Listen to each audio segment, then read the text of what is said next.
everyone, and welcome to another episode of the Funny Business Podcast. Feliz diciembre, todos los dios. Matthew, ¿cómo estás? Estoy bien. Estoy bien. Mucha. Yo tengo. What does tango mean? I have. Yo tengo un fever, and the only solution is more cowbell. Belle de leche. Sure. The bell of milk. We'll go with Oh, that. actually, no, wait. Cow is, I forget. I took 3 years of Spanish in high school. I forget. I took 4. A vaca. A belle de vaca. You could be cursing at me right now, and I would have no idea. The one thing I thought was so unique with the Spanish language is that you're supposed, like, if you wanted to say chocolate milk, you were supposed to say leche de chocolate, the milk of chocolate. So the bell of cow. I honestly think we should start pronouncing things like that. Yeah, I'll have the milk of chocolate, please. Just start a huge trend. It's not chuggy, anybody. I'll take a marshmallow of the toasted kind. Before the podcast, we were just pre-snacking. We were pre-gaming to give you all this positive energy that was bringing to you this podcast. What you have to do. And I was having some Lance's crackers, the grilled cheese, because what other flavor I would have? The best. And you had a stuffed puff. I never knew what a stuffed puff was. So those who don't know, a stuffed puff is a marshmallow with chocolate stuffed in the middle of it. And if you're wondering, does that work for s'mores? Yes, it does. I tried it out this weekend.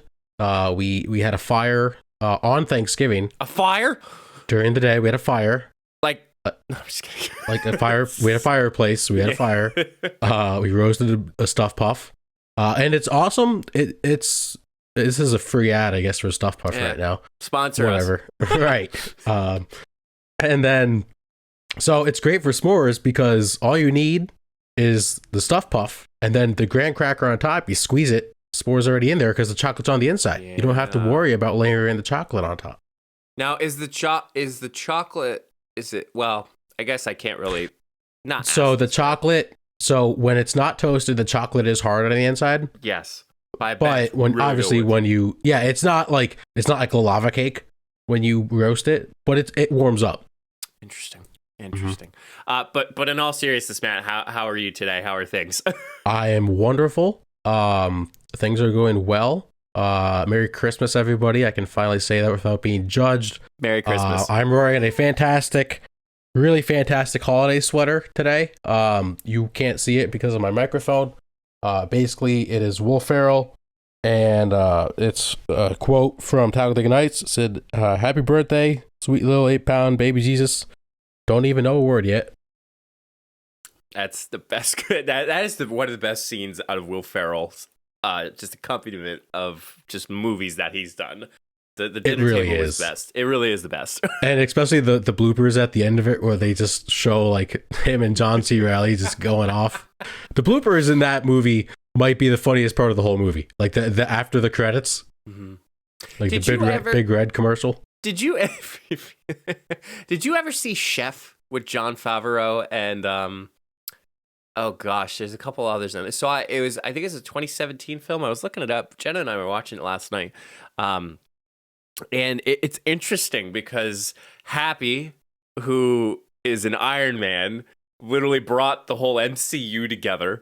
Scarlett Johansson's in it, and then Robert Downey Jr. is in it too, which is even just more hilarious because they're all playing these really weird and unique parts.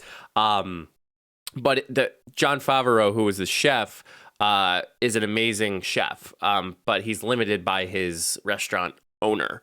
And he makes this fabulous food, but at the end credits, there was actually, I forget what chef it was, but they were showing him how to make particular things, so that way when they shot it, he would actually be able to make the food on camera. I was like, well, I said that's pretty cool. I mean, I'm sure it didn't taste that well, considering Jon Favreau he was making a grilled cheese. But the grilled cheese looked really, really good. I mean, that's smart. It makes it look more authentic.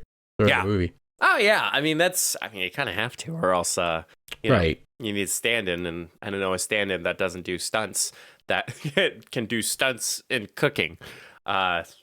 Interesting. Yeah. Unless you just use like Flavortown, Flavor Guy might be a Fieri. little recognizable. You got to wear the flame shirt the entire Yes. time too. Yeah, and the goatee. And the goatee. You got to pull off the goatee. I mean, you can get Right. close-ups, but you got to get the goatee. So, Have you heard? I listened to an interview he did once. We're just off the rails to start this podcast. Whatever. Did you know that like there's people like he will get tagged in posts on like Instagram of people saying, "Oh my God, thank you for meeting me and signing this," and it's not him. Like people just dress up as him in random places and act like they are Guy Fieri. I've seen multiple times. There was a YouTube channel they used to follow back in the day, and they used to do like these large pranks. And one of which was being a famous celebrity. So they literally hired like 30 photographers, and they just attracted an entire crowd. When they were walking through New York City, it was Times Square. So of course everyone was following behind. The cameras are snapping. But I wouldn't be surprised that Guy Fieri is having some imposters because it's Flavortown, baby. That's all it is. Yeah, I mean, listen, when you look like that, people are going to want to look like you.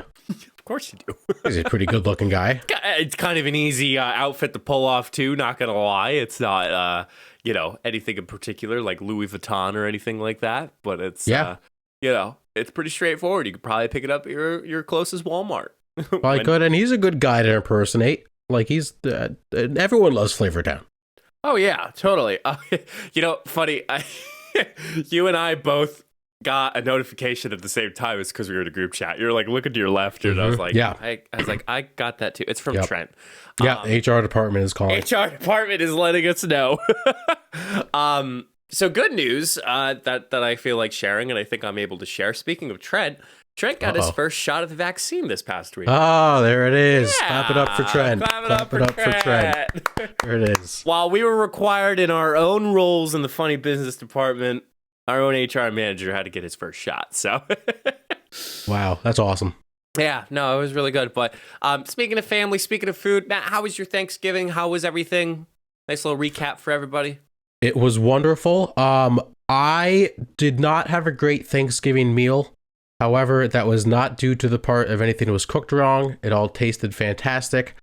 I was just having stomach issues on Thanksgiving. Oh, that's the worst. I am not happy to report. I did not even finish my first plate on Thanksgiving. I just wasn't feeling good. I don't know what it was. I also just went to bed at like 7 o'clock at night on Thanksgiving. Did you wet the bed or you went to bed? I went to bed. Sorry. There was no wetting of the bed.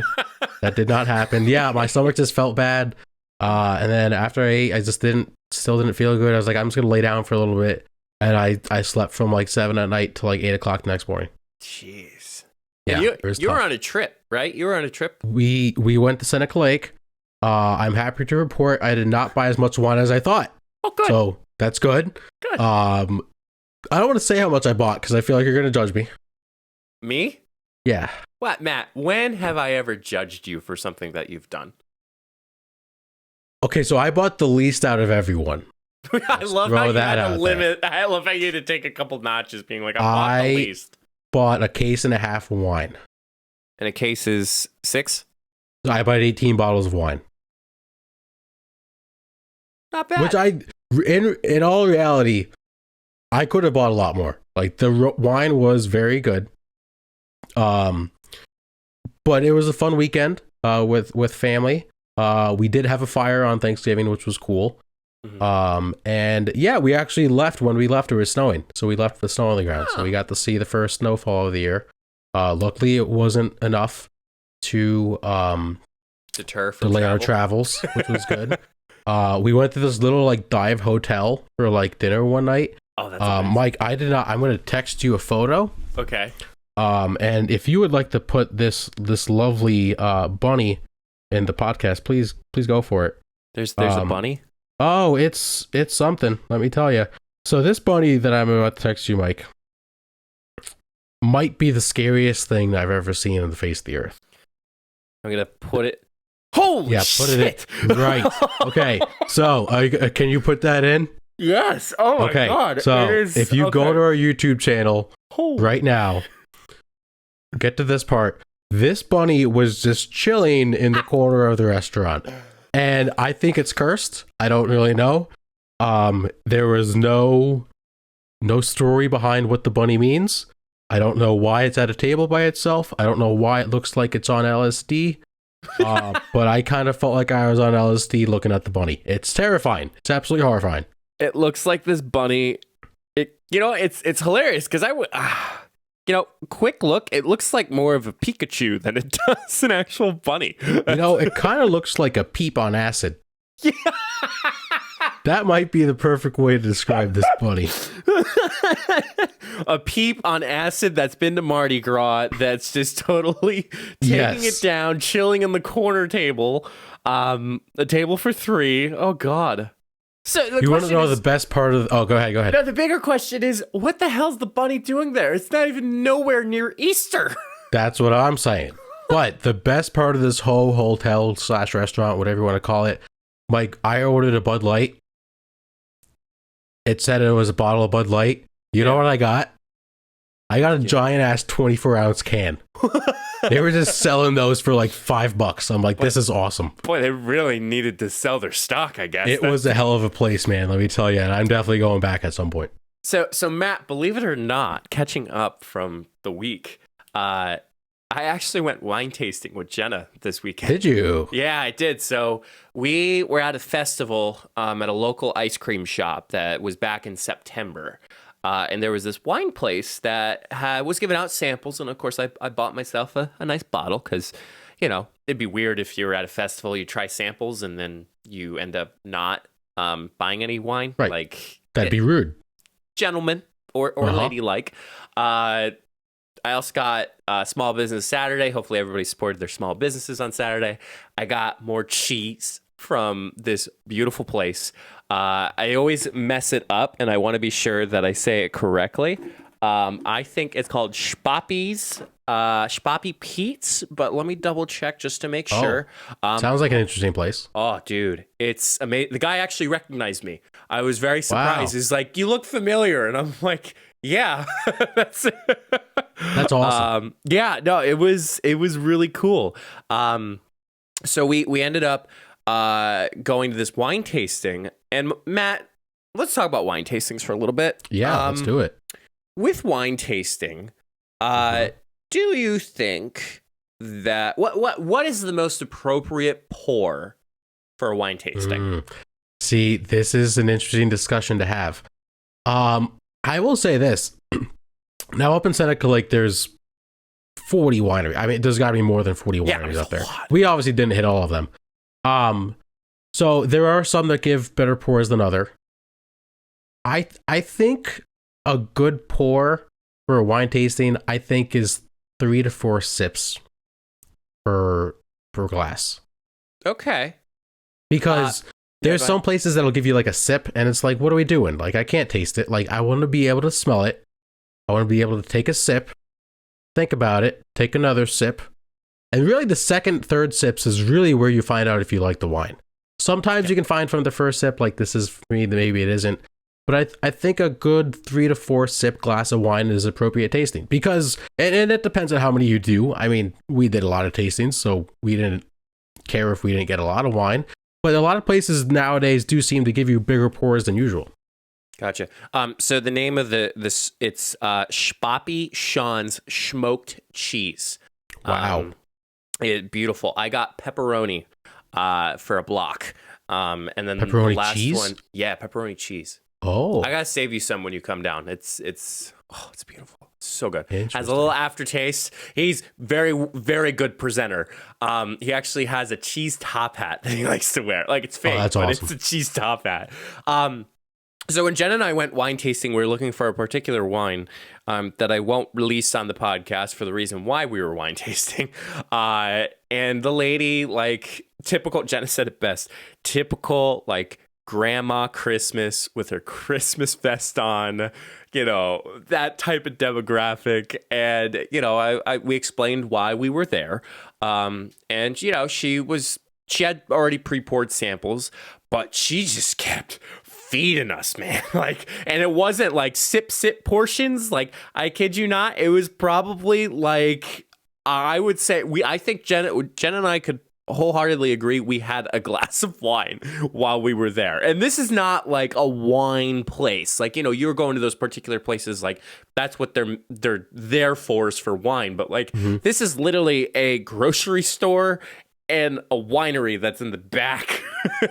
So like, that's awesome. Meanwhile, on the produce and the frozen meats, like you have a wine tasting in the back of the room. That's but that's awesome. Yeah, so we had some wine, but Thanksgiving was a little interesting for us. We had a little COVID situation. Everybody's fine. Matt, I was so intrigued. First of all, Jenna did fabulous in all the stuff that she made. Sweet potatoes were fabulous. It literally tasted like cinnamon, like a straight, like I would have probably eaten those things for breakfast if that was the case. So wow. Jenna's probably, when she comes into the house for this weekend, she'd probably be like, "You really compared my sweet potatoes to cinnamon?" And I'd be like, "Yes." Wednesday, which was Wednesday before Thanksgiving, my colleagues were talking about corn casserole. And I was like, what is corn casserole? What? Now, where you may have heard, it's baked corn. No? Baked corn? No. Baked corn. So yeah, Wednesday I was like, I've never tried baked corn. I've never done it. I've never had it. And come to find out, when we went to Jenna's aunt, we were having baked corn. I almost said cream corn. I was gonna say, is that really different? So yeah, it's different. So what is in the contents? And I had to pull it up because I'm really bad at this. It is the ingredients that I'm seeing here: cream corn, butter, eggs, flour, and sugar. Oh, that's interesting. Yep. So I thought it was great. I thought it tasted nice. But that was that. And then we had a little fun weekend. It was a lot of traveling, man. Dude, I could have listened to 3 episodes of the Funny Business Podcast. Damn, racking up those miles. Oh, yeah. I was like, do you want to listen to this? Because we're driving on Friday. I was like, do you want to listen to the episode of the Funny Business Podcast? She goes, no. I'm like, why not? So, but yeah. Yeah. I have a confession about Thanksgiving. Now, I did not finish my plate, but bless me, Father, for I have sinned. Okay, yeah, buddy. Yeah. Hand up. I did not take 1 scoop of mashed potatoes. What? Did not take 1 scoop of mashed. I was like, you know what? No, because again, I eat mashed potatoes all throughout the year. I never eat green bean casserole. How many times you have mashed potatoes? No, I never eat green bean casserole all year round, so I had that. I don't eat stuffing all year round, so I had stuffing, and then I took some turkey. I did take corn. I do eat corn throughout the year, but I'm a big stuffing over mashed potatoes guy. Like, you know what? If I take a second plate, I'll take a spoonful of mashed potatoes. Did not get to a second plate, so I did not have 1 ounce of mashed potatoes on Thanksgiving. I'm very disappointed, Matt. I'm disappointed because we didn't have mac and cheese. Yeah, but that doesn't take you away from having mashed potatoes. Tomato. Oh, okay. Sounds great, Matthew. Yeah, so that was kind of Thanksgiving in a nutshell. Small Business Saturday was fun, as I mentioned. Which I've never been able to participate in because we've always been in places where we don't have the facilities for that big, man, as far as places to have a Small Business Saturday. Right. We got a lot of shopping done, let me tell you. Got a lot of extra shopping done. I'm like 3 things away from being finally done with my Christmas shopping. That's impressive. Technically 4. But I think it was good. I wholeheartely encourage anybody next year, or just generally daily or weekly, to support your local small businesses. Yeah, it's really the good thing to do right now. How's your Christmas shopping going, Matt? I'm not off to a hot start. Not that I can't find my things. I just wanted to be a little farther along at this point. Now tonight, as of recording, is Monday, still Cyber Monday. Might try to get some things done today. Hopefully by next episode recording, I'm in a better spot. I have ideas. It's just more so I need to wean it in. I thought you were talking about you like moving to a better spot to record the podcast. No. What is up with me in interpreting your sentences here? I don't know, but it's making for great content. It really, really is. But yeah, I actually did some shopping at Seneca Lake. You know, wine does make a good gift. Wine does make a very good gift, man. I do have to agree with you, and I do have to second that. Especially beer too. Beer is great too. Especially alcohol in general. Especially beer accessories, like anything like glass or, you know, a nice bottle opener or, you know, something like a Yeti. Like that's always big. Like Yetis were beautiful. I got this as a Christmas gift. I was so fortunate. Thanks, boss. But yeah, alcohol. Now, the thing that we've always, Jenna and I have talked about this weekend, coworkers' gifts. Those are always the trickiest of them all. Those are tough. So I don't know if you guys do, but we at work, we do a Secret Santa exchange. We do a white elephant Christmas. That's... Oh, okay. I don't know if you do it that way, but... So you don't get like a specific name? No, but continue. Okay. So we do like this online, it's called Elfster. I don't know if everyone's ever heard of it or if you've heard of it.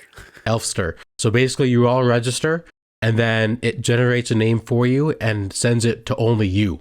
So it anonymously, no one knows what you have. And let me tell you, some of the gifts get pretty funny, a little personal. It makes for a fun time. And then obviously, like, there are some people I'm going to buy some gifts for just because I'm a little closer with them and things like that. But it can be awkward because, like, sometimes, like, you don't always know the person that well, but you want to get them something. And it's kind of like you don't want to, like, cross a fine line or anything like that. Yeah. Well, we do a white elephant exchange, and I think it's so fun to do because what we do is everybody buys a gift, and it's under a certain dollar amount, so it's under $20, as all probably coworker colleague gifts are. It's then put in the middle of the area in which everybody's gathered in, and each one gets a number. They then pick a number. And then we've actually done it multiple ways, but the way that I'll explain it is they'll pick it up and they'll open it up. And then number 2 goes. Number 2 will open a present, and then they can see if they want to exchange gifts with number 1. And obviously, of course, it gets larger and larger as more gifts get piled on. But the gift can only be exchanged by a certain amount. So in the event in which we had it, it could have only been passed around 3 times. So the third person that got it, that person was locked in with that gift. That is cool. I do like that. I like that a lot. Do you guys get like dressed up for it at all? Well, originally we would have it on site for our party. We'd also have to be able to bring in a dish or some type of amenity for the party, but we're actually thinking of going off-site this year, which I'm super stoked for because the choices that were made per restaurant wise, like it's worth it to actually, I don't want to say get dressed up, but like enough where like a button down and some khakis, like that's definitely like the point of going to this off-site thing. So interesting. So we do ours a little different. So we have our holiday Christmas party on a separate night that we actually usually do off-site. We're actually going to change it up, do it on-site this year, which I think will be pretty fun. I do get to bring a guest, so So I wonder how that's going to go. So well, it's funny because my work wife is also my girlfriend. Do you want to bring me? I can't bring you, unfortunately. Why not? Because it's significant others and spouses only. Excuse me? I don't make the rules. Do they not understand co-host fits under that vocabulary? But it's always the joke, like, oh, you don't want your wife to meet your work wife. Well, technically, my girlfriend is my work wife because she works at part-time at the games, right? Yep. So that's kind of funny. And then so we'll do our Christmas exchange the week after. We'll just do it like in the middle of the day while we take time, and we also do like an ugly Christmas sweater contest. Okay. So which is just fun. So what you're wearing, is that going to be part of the contest, or are you planning on getting some more? You know, I haven't decided yet. I have some options. I'm thinking it through. Of course you do, Mr. Festive well, Matthew. You know, I am a big You are Christmas Elf. guy. You are Elf. Well, I am Buddy the Elf, literally. So maybe that will be an option. Who knows? Yeah, dude, you should do that. Sorry to spoil it for anybody else who listens to the podcast, but Oh well. oh well. Congratulations. Well, Matt, we were supposed to talk about a lot of things, but we just kept rambled going. on. I will definitely tease out that I certainly would like to talk about for next week. If y'all haven't watched Squid Games, for 10 episodes, right? It's 10 episodes for season 1, apparently. They confirmed to season 2. Sure. That's okay. If you don't want to watch all 10 episodes, look, Mr. Beast decided to make a Squid Games himself. Would you like to give your spoiler alert now or later? That's my spoiler alert. We're talking okay. about Mr. Beast's Squid Games. That's Okay, good to know. Why? What was it? What was it for later? No. Just asking. You wanted to give a spoiler alert now or wait until after you spoiled it? Oh my god, you dipshit. We're gonna go to commercial break. When we come back, we may have the sports. I don't even know. We'll see. Let's say you start a podcast, or you're running your own side hustle and have a bunch of links that you want your audience to know about. As a podcast, Matt and I have all of our social media, all of our podcast links, and other important things. Make it easier for your followers to find your important links, social media, and latest content by having it all in one page with solo.to. I'll be honest, I have used similar websites like this, but nothing compares to solo.to. All of your links are clean and easy to navigate. Have an upcoming video? It's really easy to make those changes. Plus, solo.to has opportunities to upgrade to include more customization, advanced analytics, and so much more. Solo.to is giving us a special opportunity for you to get 10% off if you create an account and upgrade. Be sure to go to solo.to/funnybusiness to create your account today. Solo.to, it's the way to go. Do you think, Matt, people are tired of hearing our Anchor ad? Yeah, probably. But let's be honest, if it wasn't for Anchor, we would not be doing a podcast. You're right, Matt. Once again, we have to thank Anchor for helping us continue to make each episode. Y'all know how it works. Anchor is free. It's easy to record and edit your podcast right from your phone or computer, and distributes your podcast to platforms like Spotify, Apple Podcasts, Google Podcasts, and more. And you all know that you can make money too, even with the first couple episodes that you start with. So why haven't you started your own podcast yet? Anchor is everything you need to make a podcast in one place. Download the free Anchor app today or go to anchor.fm to get started. That's anchor.fm. So, Mike, when do you think we'll stop talking about Anchor? Oh, man, Matt. You know what? To be completely honest, I think we'll be talking about this for a long time. Okay, let's slide into the sports topics we have for you all today. We are going to start with the NBA. Mike, the NBA season is underway for a little over a month now. So I figured we'd talk on some of the big storylines. Maybe the most underrated one is because, God forbid you tune into ESPN and you hear about this kind of stuff. There's a team that's on a 16-game win streak. Mike, who do you think that team is? It's so surprising you're bringing up an underrated team. You're also bringing this up on the podcast. So I'm going to come up with the Cleveland Cavaliers. Ooh, you would be incorrect. It is the Phoenix Suns, a 16-game win streak. Really, I'm not kidding. I think ESPN just started posting about it like 2 days ago. It's really incredible. Like, why would you talk about, the best win streak in the NBA this season? And I think it's just funny. Like, coming into the season, everyone's like, oh, it's the Lakers or the Nuggets or the Jazz. And it's like, well, how about the team that went to the finals last year? The team that's basically the same roster, a little different. And the two things that they needed, that everyone said they needed, was a better backup center. And they got JaVale McGee, which is weird to say that's an upgrade, but it is. And then they said they needed a guy off the bench that can score. And they bring in Landry Shamet, who is doing really well. And everyone's just kind of like, oh, hey, look at the Suns. This is weird. It's like, is it? I don't know. Am I biased because I'm a Suns fan? Can you tell me that? I listen, anytime when it comes to streaks, I mean, they had a Russell Westbrook tracker for their triple doubles. When the Warriors were on a hot streak, when they had the best record in the NBA, and then they ended up losing to the Cleveland Cavs. They were tracking that. When the Miami Heat was on a win streak, when the year after they won the championship, they were on a winning streak. Matt, I think ESPN and all other media companies that are influenced by basketball, besides NBA on TNT, because you can't go wrong with those guys. Those guys are a wild card. You take them for what they are.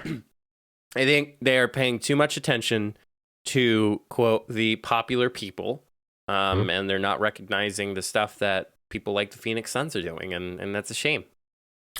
Yeah, I believe I'm trying to find, let me tell you, the NBA app is not easy to find stats. You think it would be? But it's not. But I want to look at this real quick. If I actually know how to work the app. I believe Chris Paul's leading the league in assists. He is. So Chris Paul is averaging 10 assists a game. James Harden is second with 9.4. So he's still playing up to his standards. Now it's a long season. They haven't played a hard schedule, but I haven't been able to watch a lot of games myself. They're still not clicking. And it's kind of cool to see that they're not really playing the best that they could be and still win 16 games. But Mike, now as a team, the season just started a month ago. You would think that the Suns have the best record in the NBA, correct? You would think. Right. Well, would you like to take a guess at who does have the best record in the NBA? The Washington Wizards. That is incorrect. They are a surprise 13-7. And they are in third place in the East. The Golden State Warriors are 18-2. Yikes. Yeah, the Suns are 17-3. Warriors are 18-2. They actually played. They would have played Tuesday this week. They play tomorrow as of this recording, so that'll be a fun game. Also, fun fact: they play on Christmas, so that kind of worked out well. And the NBA Christmas schedule, by the way, I looked at it. They did a really good job so far. But the Warriors, Steph Curry is just insane. There's a stat, I really don't have the exact numbers in front of my face, of most games in NBA history with like 9 or 10 field goals made. Steph Curry has the record with I think it's 40 or close to 40. Second place is James Harden and Damian Lillard with 9 total in the history of the NBA. Yeah. Since April, Steph Curry has 11. So he has the record in the past 6 months, let alone his whole career. Jeez. The man is just insane. Fire. He's easily the MVP. And the question is, Klay Thompson's not back yet. He's getting close. And they said he looks very good. I thought I saw he got pushed down to the development league. No, I don't think so. I think he's just starting. Maybe he might be playing a rehab game. Probably rehab. Yeah. But my question is not, are the Warriors back? Because the Warriors are clearly back. My question is, how are fans going to react? Are they going to hate the Warriors like they used to? Or are they going to say, you know what? It's good to see them back where they were. Because it's a toss-up. I think you'll find a majority of them saying, oh, it's good that they're back. What I will say is when it will start coming back to, the Warriors are back to the NBA Finals. The Warriors are back to the NBA Finals for the past 5 years. Like we've always discussed, it was nice seeing the Bucks and the Suns in the NBA Finals. It was nice seeing Toronto show up against the Warriors. It was nice to see the Miami Heat and the Los Angeles Lakers, although we could have been okay without the Los Angeles Lakers, apparently, in the Disney trophy. Well, it didn't count. It didn't count, apparently. Right. I think it'd be nice to see them come back, but to just come back and plateau. That would be my suggestion. Yeah, I mean, I'm a little more biased as a Suns fan. I obviously would. I'm happy to see Steph get the respect he deserves, because Steph Curry also is better at shooting threes than anyone else is doing anything on the planet. Well, he has the number one. He's number one in most 3-pointers made ever. And that's passing Ray Allen, Reggie Miller, and all those people who shot threes like a monster. It's just insane to see. And I hate to say it, but Draymond's playing really well. He's playing really good defense. And it's scary that they're 18-2 and they don't even have Clay back. Like, that's really, really weird to think of. I think people also forget Steve Kerr is a good coach. Bob Myers, the GM, he built a good team. Like, it's a good run organization. Mm-hmm. And I don't know why people were surprised that they were this good to start. I thought they were going to be good. I didn't think they'd be this good. But it seems like everyone's like, oh, wow, like, this is a total surprise. Like, no one thought they'd make the playoffs. It's like, well, they were going to be healthy in November. Like, of course they were going to. It's Steph Curry. He's not going to be on a bad team forever. No. So moving on from teams that are starting well, let's move to the Milwaukee Bucks. So struggled early. They were under 500 for a lot of the times. Mike, they are now 13-8. I believe they've won 7 in a row. So they were 7-8. So right now they sit 4th in the East. I still don't see anyone in the East other than Brooklyn like competing with Milwaukee, just because this is entering that time of Giannis's career where he's just going to take off. Yeah. And other than Kevin Durant, like, there's no one in the East that can compete with him. And I'm not saying Durant can defend Giannis. I'm just saying, like, if you look at the teams in the Eastern Conference, there's no other 2 stars better than Durant and Giannis, like, on their level.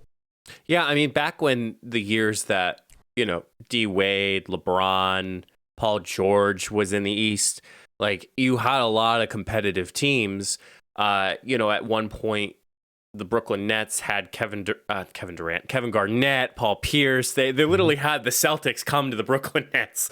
And then you had the Celtics, who were young but very well fit as a team. And then you had the Atlanta Hawks, who obviously had at one point the best record in the NBA at one point. Derrick Rose and the Bulls. Carmelo with the Knicks. Kind of. Yeah, I mean, there was a lot of competitive teams, but now, since all those teams have either moved to the West or have just phased out, you know, you don't have much competition, and we've always said that there's less competition in the East than there is in the West. And you know, it's tough, because do we start seeing the Bucks show up to the NBA Finals every single year now? And does that make us them the hated team that, oh man, the Bucks are again or NBA Finals? Like, I think we may see that point. There was an interesting quote from Giannis, and I don't have the exact quote, but not the Oreos. Oh, I thought it was not the Oreos. Something about, like, someone asked him, like, what's his next challenge in life, and I can't. I'm not going to look for the quote. I'm too lazy. It was something like winning a championship in not a different city, but he said it made it sound like he would be open to winning a championship in a new city. And it's like, dude, you just won the NBA championship and you just signed an extension. Like, that's a weird thing to say. But you're right. Like, this could be the new LeBron run. Like, we don't know. We don't know. We don't. Did you see Stephen A. Smith's take on Kevin Durant like a few weeks ago? I have not. Okay. So obviously the Nets don't have Kyrie. He's out with his vaccine issue. Stephen A. Smith said Kevin Durant should have signed with the Knicks. Okay. And he said he is going to regret the day he did not sign with the Knicks. Like, the Brooklyn Nets are in first place in the Eastern Conference. Yeah. Now, what he was, I think Stephen A. was more so throwing his frustration on Kyrie and saying Kyrie's kind of like quitting on Kevin Durant. Whatever. I'm not going to make that take. But, you know, the Nets lost a game to the Warriors, and Stephen A. just went off like he made the worst decision of his life. They were 2 seconds away from beating the Bucks in the playoffs last year and going to the finals. Like, just because they lost a game, like the Brooklyn Nets are 3 games above the New York Knicks. How can you make this take when the Nets went farther in the playoffs last year? They clearly have the better roster. I don't understand where Stephen A. was going with that. I think it's just all talk. I mean, it creates chaos. You you know, we all know how Stephen A. Smith's following is. It's just a place to start chaos and, you know, be able to start something. And really, in reality, let's just focus on the game and let's play. Yeah, I mean, I think you're right. It comes to a point where can we just talk about what's happening on the floor and not what's happening off the floor? Because that's really what we watch basketball for. The other team that is struggling is Los Angeles Lakers. Mike, they sit at 11-11 right now. Make a wish.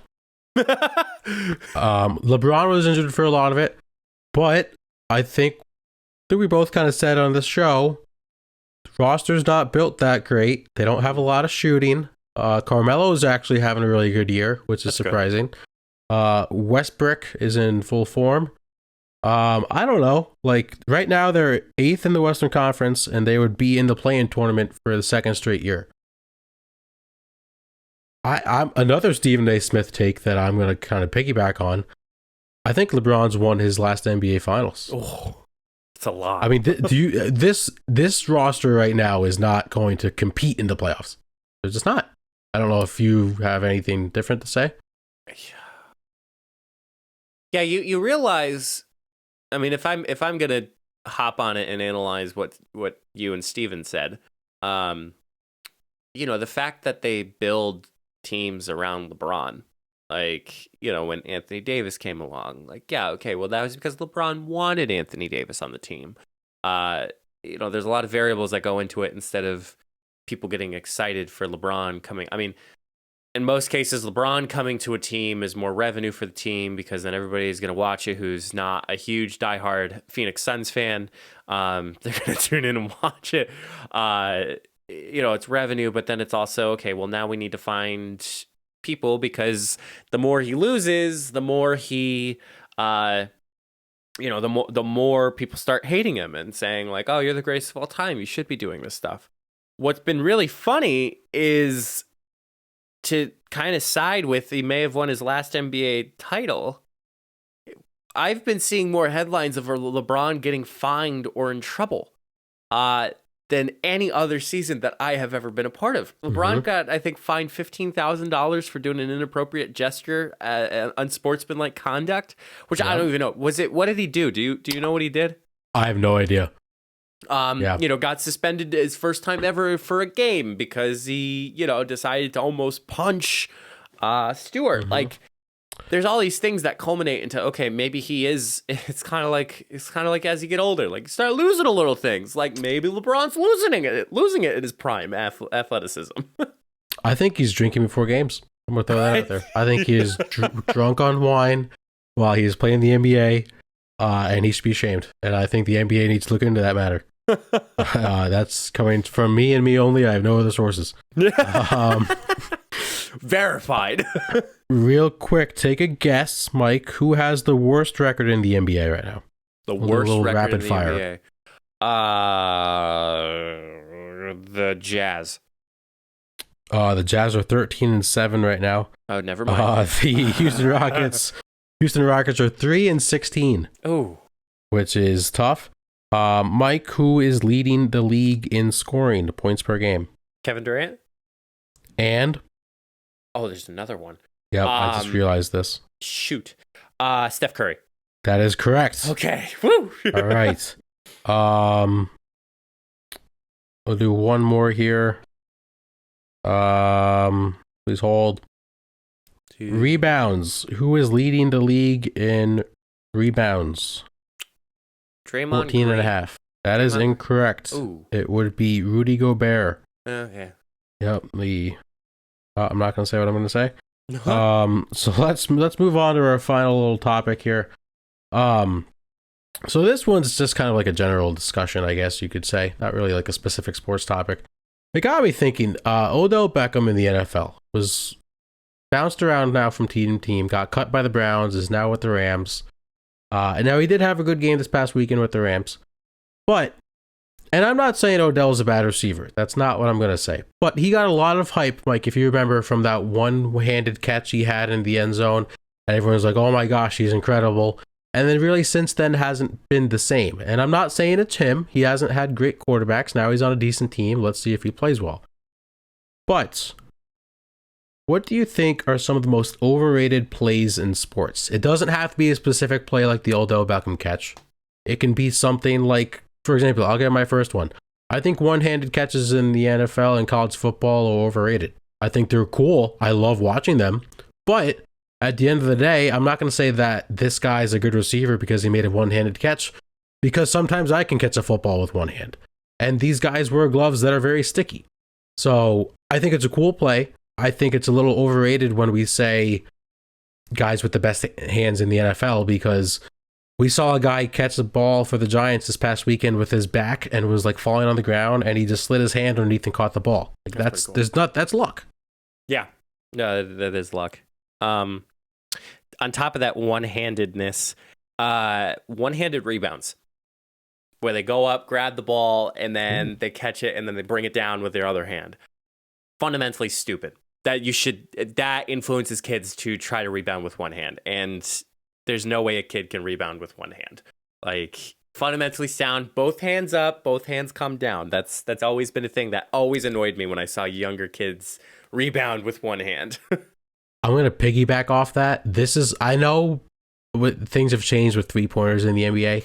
I hate when I see a center, defensive or offensive, on offense or defense, when they go up for the rebound and they just tip it back. Like they'll go up for the rebound and just like tip it back to the 3-point line. Grab the ball. Oh yeah, you're right under the rim. Just try grabbing it and throwing it back up. Like you take the risk of throwing it right to the guy for like a transition layup. It blows my mind, and guys do it now all the time. Yeah, that's that is really crappy. I don't know if you have any others. I think in baseball, if I had to pick one, I don't know. I can't really think of sliding head first. Yeah, I think that's a good one. It's just dangerous. Very dangerous. Yeah. Oh, stupidest play, sliding on first base. Yeah, that's you're an dumb idiot. Too. You're an idiot. You're just an idiot because you're actually not saving any time, and like 99.9% of the time, you're out anyway. I think it's actually proven that it is faster to run through the first base than to slide. For people who don't know baseball, you can run like in the diamond shape. That is the only base that you could actually run through after a ball is hit. Like, it's just so dumb. And it's cool watching that play as a fan too, because you sound so smart when they get out by sliding. Oh man, if he would have ran through, he might have had a shot. Like, it makes you sound a lot smarter, which is, I love things like that too. Yeah, that's practically all I can think of. As far as like overrated plays, I don't know if you have any left. No, I was gonna make a soccer joke. I'm not gonna make a soccer joke. I was gonna make a golf joke. Yeah, I was just gonna say the sport of soccer. You can say yours. Watching golf. that's pretty good. Oh, shout out Brooks Koepka defeated Price and DeChambeau in their golf match. Absolutely smoked them. Yeah, you hate to see it. Really? Real quick before you get to down in the dumps, the New York Mets, Mike, today signed pitcher Max Scherzer, a 3-year, $130 million deal. He is set to make $43 million. The Pittsburgh Pirates and Baltimore Orioles are projected to not spend that much on the entire team this year. Oh my. And he's making that as one player. Salary cap. There it is. There it is. And that concludes the sports topics we have for you all today. Let's get into Down in the Dumps. I think I'll go first if you don't mind. Go ahead. I don't really have a big one. I just have a lot of little small ones. I'll get some of the stupid sport ones out of the way.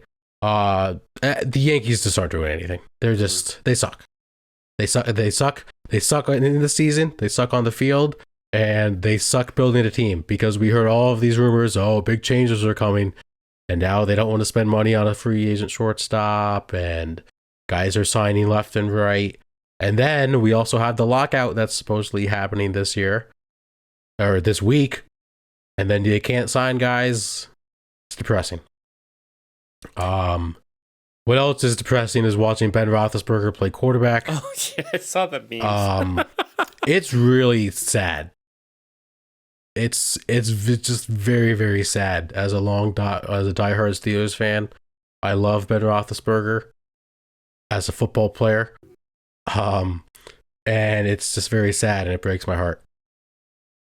It's so upsetting. Yeah. I have a few others. My feet have just been constantly cold today. I don't know why. I've been wearing socks. I'm wearing fuzzy socks on now. Double up, baby. My feet are freezing. To go along with that, I still don't have a heater for my desk at work. And I sit right by the window on the concourse in my office. It doesn't help. And yeah. I had another one. Yeah, it was work related. Maybe it wasn't that important. Oh yeah, I did. I briefly mentioned this last week. I did buy a new car. Yeah. And now my bills are just gonna start piling up in like 2 months, and I'm gonna be a broke bitch. Don't forget the loans on top of that. That's included. Yeah. Loans not included. So I am now officially an adult. Don't grow up, kids. Welcome to adulthood, my friend. Yeah, it's not fun. I think that's all I got. Okay. You aired it out. That's okay. I feel better. I do feel little better. Virtual hug, little virtual pat on the back. little virtual dap. Little I only have two. Okay. I shouldn't feel down in the dumps this week if I really have to be honest. But my first one is corporate America. On Thursday. Just I love it. Straight up corporate America. We were getting gas. I was filling up Jenna's car with gas, and then I was going to fill up mine. And I noticed that, I wanted to get coffee, and I saw that the Dunkin' was still open. And as I was getting my coffee, I realized that there were people that were working at the Dunkin' that weren't home celebrating Thanksgiving. Yep. The irony of me buying a coffee and supporting their patronage when they should be home celebrating their Thanksgiving with their families. So, I thought Black Friday wasn't the worst. I saw reports. Did you go out? I did not. But I've heard reports that it was less. People are more doing online shopping, which okay, it's still affecting our delivery drivers and our postal workers. Yeah.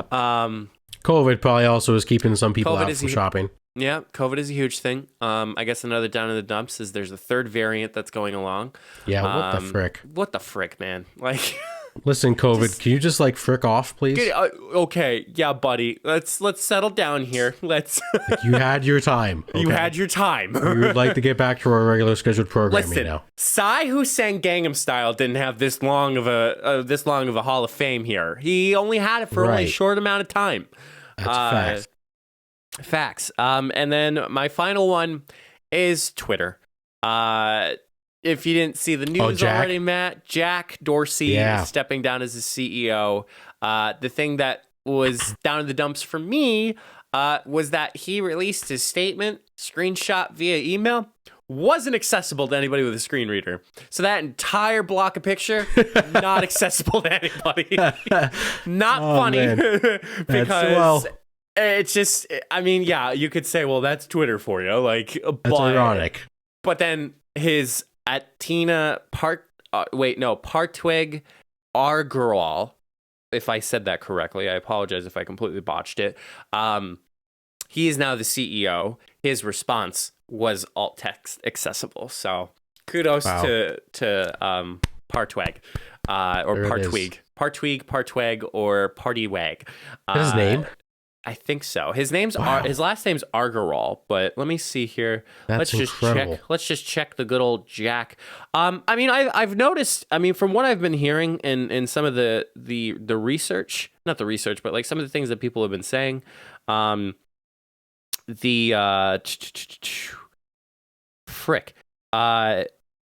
he was more focused with Square more than Twitter. Okay. I do commend. I've also heard things of how he manages people was really wrong. But he really made a good point that kind of make me kind of made me think about a lot of things. So in his second paragraph for his ridiculous and non-accessible email, it said, "There's a lot of talk about the importance of a company being founder-led. Ultimately, I believe that's severely limiting and a single point of failure. I've worked hard to ensure this company can break away from its founding and founders." And then he goes into 3 reasons. You think about it, somebody who founds a company, they see it from the ground up. And like, it's an influence, a huge influence when it comes to making decisions, because that person has been there from the start to it where it is now. You have that a lot of trouble in corporate America. His name's Parag, Parag, Parag Argarwal. I don't know the name. But then, literally the night before he tweeted his statement about resigning from Twitter, one day ago, well, this was yesterday, he tweeted, "I love Twitter." I mean, who doesn't? To be Yeah. honest. Listen, as long as Twitter stays the same, I don't care if I don't care who runs Twitter. I just need it to stay the same. And everybody's like, "I hope there's an edit button." And I'm like, why do you need an edit button if you've been okay these past X amount of years that you've been on Twitter? I mean, people have been clamoring for an edit button for a long time. They don't understand the craft. Yeah, probably. It's like a fine wine. No one knows what a fine wine is around here. Right, exactly. So And yeah. also, if we have an edit button, then what the hell is the point of Old Takes Exposed Twitter? Like, Yeah. that whole Twitter account just goes away, and that's like one of the best Twitter accounts there is. I mean, screen shoot. Yeah. But when do you ever screen shoot at the time that you think, "Oh, this one's a good one"? Right. You never know. It's unfortunate. But Jack, Mm-hmm. I hope all is well in your future endeavors. And stay tweeting. Open my invite. friend. Open invite to come on the podcast and talk about it anytime you want. Oh my god. Out of the 3 people who created their own companies, I think Jack would probably be the one that we would be able to get on. Oh, 100%. Yeah. Mostly because I just talk about Twitter like it's my favorite thing in the world. So that probably plays a big part of it. Then I could talk about, they took Vine and then Square, and then, was it Squarespace? Yeah, it was Squarespace. No. Periscope. Square. Sorry. Yeah, Square. Yeah. Yeah, a couple other things. Cash App? Did they have Cash App? I don't believe so. I think Cash App is their own thing. I don't know. Anyway, good luck. And that concludes another episode of the Funny Business Podcast. Make sure you leave a rating, you leave a like. You can't see dislikes anymore on YouTube, so don't dislike us. It's slowly getting there. Make sure you follow us on all of our social media. You can find all of our social media at solo.to/funnybusiness. Mr. Matthew, your advice for this week's podcast. I have fantastic advice today. I'm ready. So this is advice that might not apply to every person because I might have already done this. But if you're listening to this episode, if you have not already, go ahead and wish my co-host a happy birthday. There it is. Happy birthday, Mike.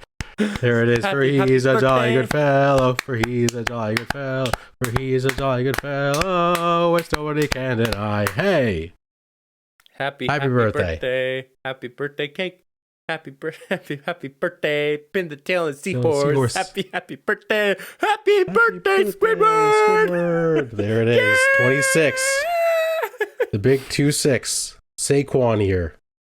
That's what they're calling it? Well, that's what I just called it. It's a boring year, 2-6. I mean, from now on, it's all boring until you hit 30, 40, 50, and 60, and 70, and 80, and 90. I feel like 30 is just going to be depressing. Right. Yeah, well, 69 is the only. 30 is going to be depressing. 30 is very depressing. Yeah, well, like, 20s. To be honest, like, I feel like once you turn 30, you're just 40. Like, have you ever met someone who's like, "Oh, yeah, I'm 33"? Like, no. I don't know what 30. Like, have you ever met anyone that says they're 37? Those people don't exist. You're just 40. Like, yeah. Well, yeah. Well, Matt, I appreciate the sincere wishes. 25 has been great. But I think what's been really great is being able to do this podcast every week. So, Who's cutting onions? You've always been a friend. I remember last year, and I always hate to bring up nostalgia, but it's very nostalgic when we're on this podcast. It was your cameo for Kurt Angle on my birthday. Yes. Yep. The weirdest yet best surprise I've ever received from a best friend. So it was well worth it. My parents got me a trash can for my birthday. There it is.